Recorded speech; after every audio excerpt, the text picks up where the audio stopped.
And of course, it's impossible to talk about only 50 years, because 360 years ago, they became old believers. They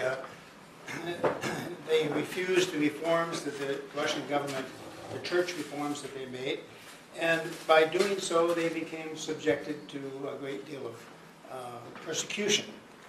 And being they lived in the center of Russia. Of course, everybody was religious.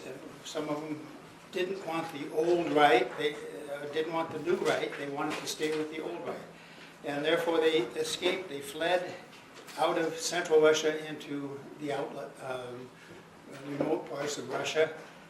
Also, they fled into foreign countries. And they went into the west, into Poland, into the Baltics, down into Romania, and even into Turkey. Then others went north and also to the east, out in the Urals, about as far as they could go at the time. But then they went on into Siberia. And then later on in the 20th century, some went into China and eventually came to South America and North America. So then these people then, over the 360 years, we have descendants of these people living in Woodburn, Oregon right now, and in other places as well, which I'll mention. But they now are still continuing the old pre-17th century rite of the Russian Orthodox Church, medieval church, in Woodburn, Oregon. Quite interesting. So 50 years ago, 3 populations came into Oregon almost at the same time. They were from 3 different parts of the world that came in, and they settled in Oregon. Most of them had lost their priesthood in the process. They had been priested, but then they lost their priesthood in some of the earlier centuries. And they arrived in Oregon in about 1964.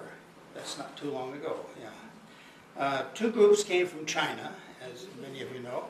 2 groups came from China, and then they went through South America, via South America, and came into North America. Then the 3rd group that came was directly from Turkey. It came directly to the United States from Turkey. They had very little, as immigrants, they had very little education when they came, and they spoke no English. So it was a little difficult. They had already gotten some assistance when they went to South America, and so therefore they came with no assistance to the United States and no English. They immediately, oh, I forgot to turn on that first. Yes, sir. Yeah. So this is the original Old Believers in the 17th century, and this is Bayana Morozova. The first one. The first one. Yeah. Bayana Morozova, who was arrested because she refused to have adopt the reforms.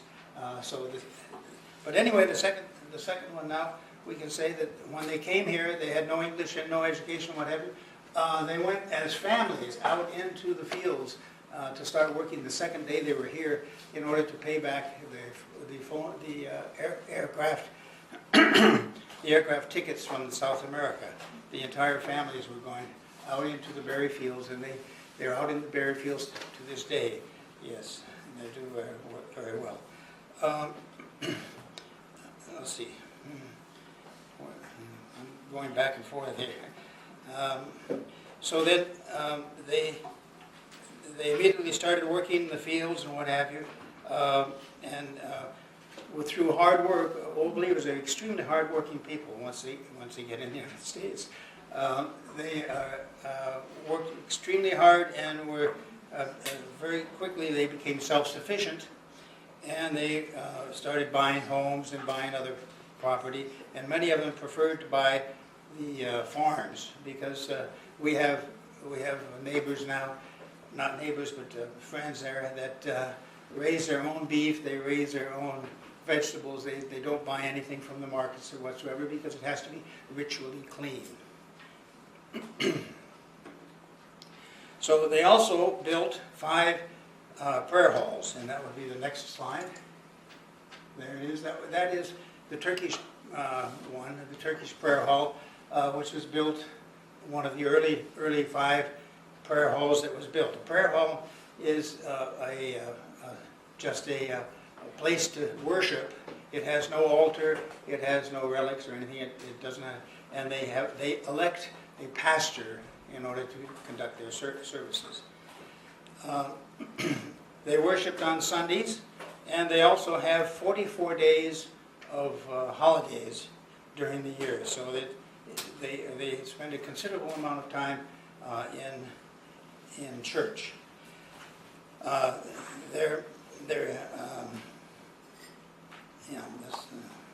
So then I said, those of you who have been to Woodburn have noticed that they have their own clothing. There's the next slide would be, there's several Old Believer men there. You can see them with their beards. They have to continue to wear beards, as that is the image of God. And the women, of course, the one woman there, the wife of Michael, has her hair bound up and covered with a cap, which has to be that way in public for, all the time. Men cannot shave or trim their beards. Women do not cut their hair. That's part of it. And then you can see the Old Believers there that have a shirt, a belt, and a cross. They're wearing the 3 essential pieces of their clothing. But then they can wear almost any kind of other things, with what have you. The one man in a white shirt there who trimmed his beard, that would be considered a sin. And, the Old Believers. Who is that man? Yeah, but I'm out of union, yeah. Then, of course, the women are also dressed rather colorfully. The next slide, please. Next. There it is, yeah. We're piling these up, aren't we? These are sarafans. They wear sarafans. They're wearing a shirt, but it's covered with a sarafan. But they have a shirt, a cross, and a belt. And then they also wear the sarafan. So those of you who have been to Woodburn, especially during a holiday, a Sunday or the Easter week, you might say, you're like at a school prom. Everybody's dressed up just beautifully, very nicely. So that is that not only it's a very strict religion, that they not only have the clothing and what have you.